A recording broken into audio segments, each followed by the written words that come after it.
현대차 공장 급습, 미국의 진짜 노림수가 밝혀졌다. 미국이 한국 기술자들을 쇠사슬로 묶은 진짜 이유. 안녕하세요, 우리 국민 여러분. 시청자 여러분도 이미 보셨을 겁니다. 조지아주 현대차 공장에서 벌어진 충격적인 급습 사건을 말이죠. 조지아주 현대차 공장. 충격적인 급습 사건. 한국 기술자들이 쇠사슬에 묶여 끌려가는 장면은 우리 모든 국민들의 마음에 깊은 상처를 남겼습니다. 475명 체포. 300명 이상 한국인. 475명이 체포되었고 그중 300명이 넘는 우리 동포들이었어요. 현대차와 LG가 76억 달러 우리 돈으로 약 10조 원을 투자해서 짓고 있는 최첨단 전기차 배터리 공장에서 벌어진 일입니다. 76억 달러 약 10조 원 투자. 최첨단 전기차 배터리 공장. 그런데 지금 온 국민이 가장 궁금해하는 건 하나예요. 도대체 미국은 왜 이런 일을 벌였을까? 표면적으로는 비자 문제라고 하는데 정말 그게 전부일까요?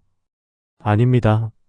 오늘 이 영상에서는 미국이 감추고 있는 진짜 이유들을 하나씩 파헤쳐 보겠습니다. 그리고 이 사건이 앞으로 우리에게 어떤 의미인지, 우리는 어떻게 대응해야 하는지도 함께 생각해 보겠습니다. 본격적인 이야기를 시작하기 전에 말씀드릴게요. 좋아요와 구독은 영상 제작에 큰 힘이 되고 시청자 여러분의 참여가 큰 울림이 됩니다. 자, 그럼 지금부터 미국의 속셈을 차근차근 분석해 보시죠. 표면적 이유는 비자 문제였다. 미국이 내세운 명분. 미국 당국은 이번 급습에 대해 이렇게 설명했습니다. 에스타 무비자 입국과 비원 상용 비자를 위반해서 불법으로 일하고 있었다. 에스타는 90일간 관광이나 단순 비즈니스만 가능하고 비원 비자는 회의 참석 등은 되지만 생산적 고용에는 참여하면 안 된다는 거죠. 미국 입장에서는 한국 기술자들이 이 규정을 위반했다는 게 공식 입장이었어요. 하지만 실상은 달랐다. 그런데 우리 국민분들 현장에 있던 우리 기술자들 대부분은 합법적으로 입국해서 일하고 있었어요. 특히 LG 에너지솔루션 직원 47명은 정식 파견 근무자들이었습니다. 나머지도 하청업체 소속으로 정당한 절차를 거쳐 파견된 전문 기술자들이었고요. 더 중요한 건 이들이 하고 있던 일이 단순 노동이 아니라는 점이에요. 세계 최고 수준의 배터리 기술을 설치하고 현지 직원들에게 가르치는 고도의 기술 전수 업무였거든요. 법리적으로도 애매한 부분. 사실 첨단 기술 설치나 기술 지도가 비원 비자 범위에 포함되는지는 미국 내에서도 해석이 갈리는 부분이에요. 과거에도 독일 지멘스나 일본 도요타 같은 기업들이 미국에 공장을 지을 때 비슷한 방식으로 기술자들을 파견했거든요. 그런데 이때는 이런 대규모 단속이 없었어요. 그럼 왜 하필 한국 기술자들에게만 이런 일이? 바로 여기서 미국의 진짜 속셈이 시작됩니다. 하지만 이건 미국의 첫 번째 노림수에 불과했습니다. 진짜 노림수는 훨씬 더 교묘했어요. 신고자의 정체. 이 급습을 촉발한 신고자가 누군지 아세요? 바로 토리 브레넘이라는 조지아주 12선거구 공화당 하원의원 후보였습니다. 이 사람이 직접 알스 이민세관 단속국 웹사이트를 통해 현대차 공장에 불법 이민자들이 일하고 있고 안전 문제도 있다고 신고했다고 나중에 언론에 밝혔어요. 브레넘의 행동은 완전히 정치적 계산이었습니다. 조지아주 12선거구는 전형적인 보수 지역이에요. 이런 곳에서 선거에 나가려면 이민자들로부터 미국인 일자리를 지켰다는 업적이 필요하거든요. 특히 트럼프 2기 정부가 강력한 반이민 정책을 펴고 있는 상황에서 지역 정치인들은 앞다퉈 이민 단속 성과를 과시하려고 합니다. 브레넘은 이번 단속으로 조지아주 역사상 최대 규모 이민 단속을 이끌어낸 정치인이라는 타이틀을 얻었어요. 정말 아이러니한 건 현대차와 LG 공장이 완공되면 조지아주에 8,500개의 일자리가 생긴다는 점이에요. 그런데 그 공장을 짓는 과정에서 필요한 한국 기술자들을 내쫓으면서 일자리를 지켰다고 자랑하는 겁니다. 더 웃긴 건 급습 이후 사반나 경제개발청장이 구금된 한국인들이 돌아와야 한다. 이들 없이는 공장 기술 설치가 불가능하다고 급히 발표한 일이에요. 결국 정치적 쇼를 위해 지역 경제에 타격을 준 셈이죠. 트럼프 행정부의 묵인. 이런 지역 정치인의 행동이 가능했던 건 트럼프 행정부의 분위기 때문입니다. 미국 우선주의 기조하에서 연방 당국들도 이런 단속을 적극 지원하고 나섰어요. FBI 마약 단속국 국세청까지 10여 개 기관이 동원된 것도 그 때문이고요. 지역 정치인의 표 계산, 이것이 미국의 두 번째 노림수였죠. 그런데 여기서 끝이 아니에요. 더 큰 노림수가 숨어 있었거든요. 경제적 이유, 미국 일자리 보호, 미국 제조업계의 불안감. 현대차와 LG 공장은 단순한 조립 공장이 아닙니다. 세계 최고 수준의 전기차 배터리 기술이 집약된 첨단 제조 시설이에요. 완공되면 미국 내 최대 규모의 배터리 생산 기지가 되죠. 세계 최고 수준 배터리 기술, 미국 내 최대 규모 생산 기지. 그런데 문제는 이 과정에서 핵심 기술을 가진 한국 인력이 대거 투입된다는 점이었어요. 미국 제조업계에서는 결국 한국인들이 핵심 자리를 다 차지하는 것 아니냐는 우려가 커졌거든요. 핵심 기술 한국 인력 의존, 미국 제조업계 우려 증가, 기술 종속에 대한 두려움. 더 큰 문제는 기술 의존도였습니다. 현재 전 세계 전기차 배터리 시장에서 1위는 중국 CATL, 2위가 우리 LG 에너지 솔루션이에요. 미국 기업은 상위 10위권에도 없습니다. 1위 중국 CATL, 2위 LG 에너지 솔루션, 미국 기업 10위권 밖. 즉 미국이 전기차 시대에 살아남으려면 한국과 중국 기술에 의존할 수밖에 없는 상황이에요. 이런 기술 격차 때문에 미국 내에서는 한국 기업들이 미국 시장을 잠식하고 있다는 경계심이 계속 커지고 있었어요. 노동조합의 반발. 또 다른 압력 그룹은 미국 노동조합들이었습니다. AFL-CIO 조지아지부는 이번 급습을 두고 정치적으로 동기가 부여된 단속이라고 비판하면서도 동시에 이민자들이 지역 일자리를 위협하고 있다는 입장을 보였어요. AFL-CIO 조지아지부. 복합적 입장, 인권과 일자리. 결국 노동조합도 복잡한 심경이었던 거죠. 한편으로는 이민자 인권을 지지하지만 다른 한편으로는 조합원들의 일자리도 보호해야 하니까요. 보호무역주의와의 결합. 이런 상황에서 트럼프 행정부의 보호무역주의 정책이 더해졌습니다. 트럼프는 이미 한국산 제품에 15%의 관세를 부과했고 미국에서 생산하는 것도 결국 한국 기술, 한국 인력에 의존한다면 의미가 없다는 논리를 펴기 시작했어요. 한국산 제품 15% 관세, 한국 기술 의존은 의미 없다. 이번 급습은 단순한 이민 단속이 아니라 미국 내 경제적 민족주의의 표출이었던 겁니다. 경제적 보호주의도 중요하지만 미국의 진짜 노림수는 따로 있었어요. 지금부터 말씀드리는 게 바로 그 핵심 노림수입니다. 전략적 이유, 한국 기업 길들이기. 한국의 급성장에 대한 경계. 현재 미국 전기차 시장에서 한국 기업들의 성장세는 정말 무섭습니다. 현대차의 아이오닉 56 제네시스 전기차 모델들이 미국에서 큰 인기를 끌고 있고 LG 배터리는 GM, 포드, 테슬라까지 공급하고 있어요. 아이오닉 56 제네시스 EV 인기. LG, GM, 포드, 테슬라 공급. 특히 배터리 분야에서는 한국이 중국을 제치고 미국 시장 점유율 1위를 기록하고 있습니다. 미국 입장에서는 중국 견제에는 도움이 되지만 또 다른 강력한 경쟁자가 등장한 셈이에요. 한국 배터리 미국 시장 점유율 1위. 새로운 강력한 경쟁자 등장. 길들이기 시그널. 이번 급습은 단순한 법 집행이 아니라 한국 기업들에게 보내는 강력한 압박 신호였습니다. 바로 이겁니다. 미국의 전략적 노림수. 한국을 통제 가능한 파트너 선에서 관리하려는 노림수 말이에요. 전략적 노림수 길들이기. 통제 가능한 파트너로 관리. 미국에 와서 장사하고 싶으면 우리 규칙을 철저히 따라라. 그렇지 않으면 언제든 이런 일이 벌어질 수 있다. 실제로 급습 이후 한국 기업들의 반응을 보세요.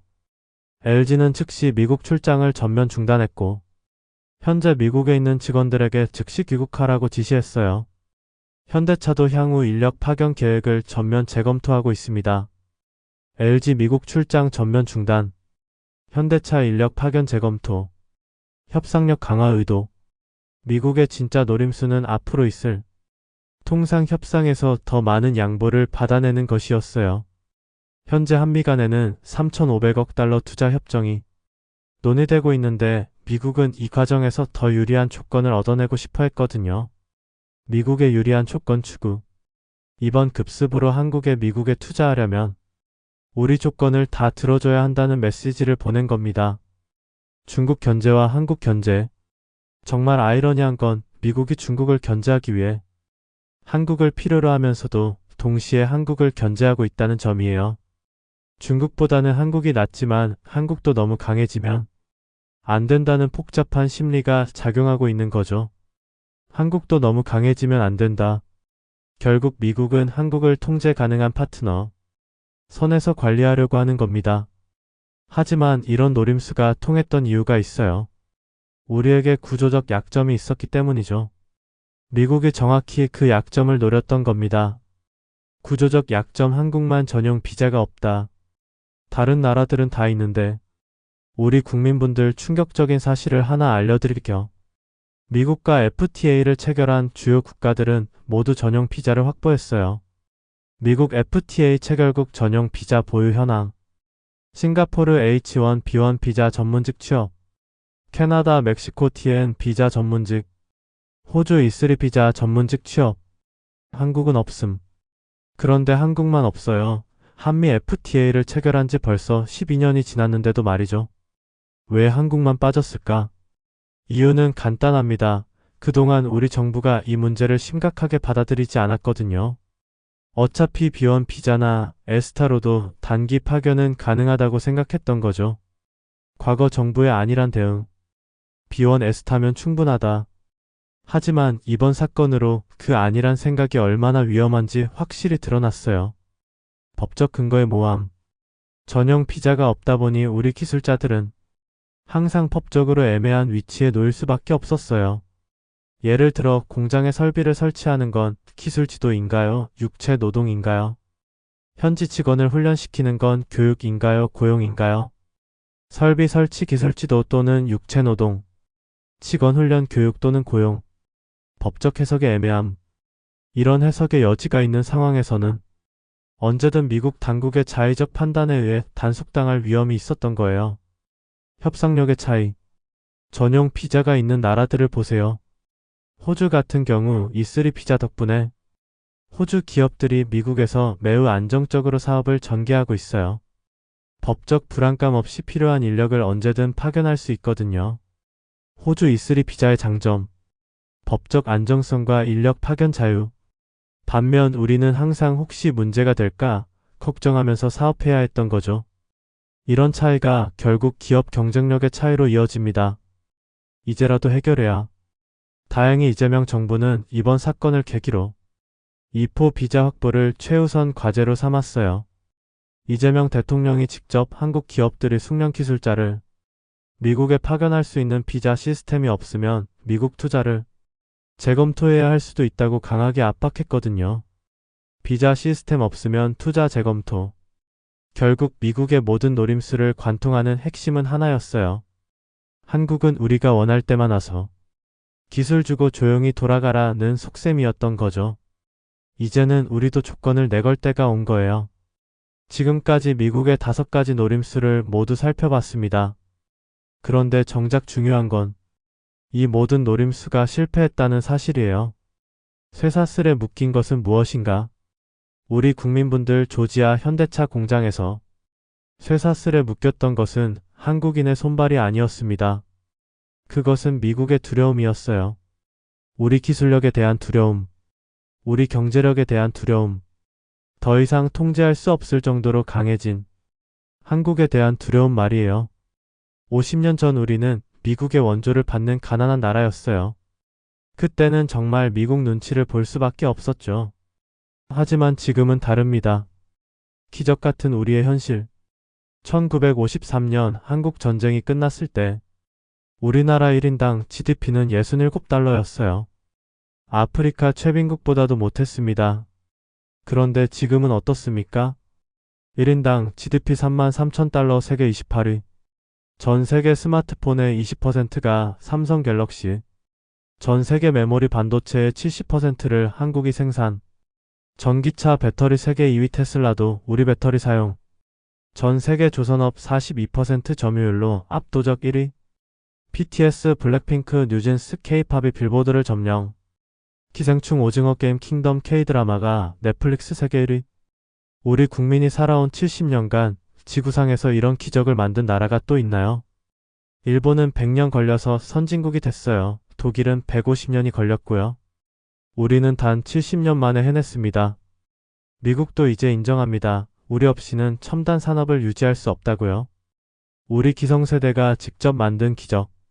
1960년대 우리가 젊었을 때 새마을 운동에 참여하며 맨손으로 도로를 닦았죠. 그 도로 위로 지금 현대차가 달리고 있어요. 1970년대 우리 자녀들이 촛불 불빛 아래서 공부했죠. 그 아이들이 지금 삼성, LG, 현대, 경영진이 되어 세계를 호령하고 있어요. 1980년대 우리가 공장에서 밤낮 없이 일했죠. 그때 쌓인 기술이 지금 세계 최고 수준이 되었어요. 1990년대 우리가 IMF 때 금반지까지 내놓으며 나라를 구했죠. 덕분에 우리는 더 강한 나라로 다시 태어났어요. 우리 기성세대 한 분 한 분의 땀과 눈물이 오늘의 기적을 만든 거예요. 그런데 지금 무슨 일이 벌어지고 있습니까? 미국이 우리를 무서워하고 있어요. 조지아 공장에서 벌어진 일을 다시 보세요. 현대차가 76억 달러를 투자한다고 하니까 조지아 주지사가 직접 나와서 환영했어요. 조지아 역사상 최대 투자라고 자랑했고요. 그런데 막상 우리 기술자들이 와서 일하기 시작하니까 겁이 난 거예요. 아, 이 사람들 기술 수준이 우리보다 훨씬 높네. 우리가 배워야 할 게 이렇게 많네. 그래서 쇠사슬로 묶어서라도 내쫓으려 한 거예요. 미국이 두려워한 건 한국인의 불법 체류가 아니었어요. 한국인의 뛰어난 기술력이었습니다. 세계가 인정하는 우리. 지금 전 세계가 한국을 어떻게 보는지 아세요? 코리안 드림이라는 말이 생겼어요. 예전에는 아메리칸 드림이었는데 이제는 한국처럼 되고 싶다고 말하는 나라들이 줄을 서고 있어요. 베트남, 인도네시아, 인도 이런 나라들이 한국의 발전 모델을 배우고 싶다며 우리에게 손을 내밉니다. 아프리카 여러 나라들도 코리아 모델을 연구하고 있어요. 여러분이 살아온 인생이 전 세계의 모범이 된 거예요. 이제는 당당하게 요구할 때 이번 사건을 통해 한국 정부의 대응도 확실히 달라졌어요. 과거 같으면 죄송합니다. 앞으로 조심하겠습니다. 했을 텐데 이번에는 전세기까지 보내서 우리 국민들을 모시고 왔어요. 그리고 당당하게 요구했습니다. 이제는 한국 전용 비자를 만들어 달라.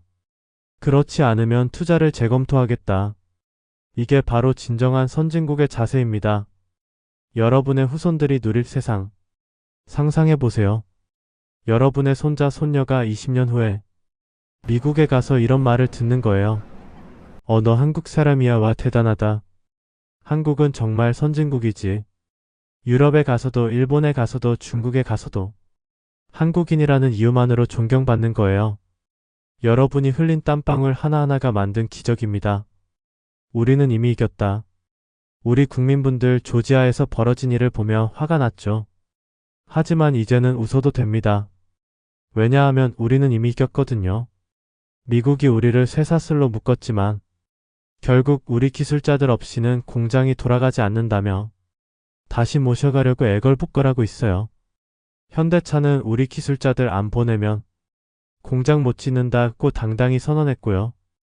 LG는 우리 배터리 기술 없으면 미국 전기차 산업 망한다는 걸 증명했어요. 결국 무릎 꿇은 건 미국이었습니다. 앞으로 우리가 해야 할 일은 명확해요. 첫째, 기술 자립도를 더욱 높여야 합니다. 미국이 언제 또 이런 압박을 가할지 모르니까 우리 기술로 우리 공장을 운영할 수 있는 역량을 키워야 해요. 둘째, 외교적 지위를 더욱 강화해야 합니다. 이번처럼 당당하게 맞설 수 있는 외교력을 계속 발전시켜야 해요. 셋째, 시장 다변화를 추진해야 합니다. 미국 시장만 바라보지 말고 유럽, 동남아시아, 중남미로 우리 진출 영역을 넓혀야 해요. 마지막 메시지. 우리 국민분들 오늘 이 영상을 보시면서 어떤 생각이 드셨나요? 분명히 처음에는 분노했을 거예요. 우리가 이렇게 열심히 투자하고 일하는데 왜 이런 대접을 받아야 하나 하고 말이죠. 하지만 지금은 어떠세요? 오히려 자부심이 느껴지지 않나요? 미국이 이렇게까지 견제한다는 건 그만큼 우리가 강해졌다는 증거니까요. 우리 아이들 손자들이 살아갈 미래에는 한국인이라는 이유만으로도 세계 어디서든 당당하게 대접받을 수 있을 거예요. 그런 나라를 만들어가고 있는 건 바로 우리 기성세대입니다. 자랑스러운 대한민국의 아버지 어머니들. 마지막으로 우리 5060세대분들께 꼭 드리고 싶은 말씀이 있어요. 우리 세대는 정말 자랑스러운 대한민국의 아버지 어머니입니다. 일제강점기 한국전쟁 가난과 절망의 시대를 견뎌내고 맨손으로 이 나라를 세계 10위권 선진국으로 만들어낸 위대한 세대예요. 우리 기성세대가 살아온 인생이 얼마나 값진지, 우리가 만든 나라가 얼마나 위대한지 온 세상이 인정하고 있습니다. 정말 고맙습니다. 정말 자랑스럽습니다. 앞으로도 우리 대한민국이 더욱 당당하고 강한 나라가 될 수 있도록 계속 함께 해주시기 바랍니다. 대한민국 만세. 감사합니다.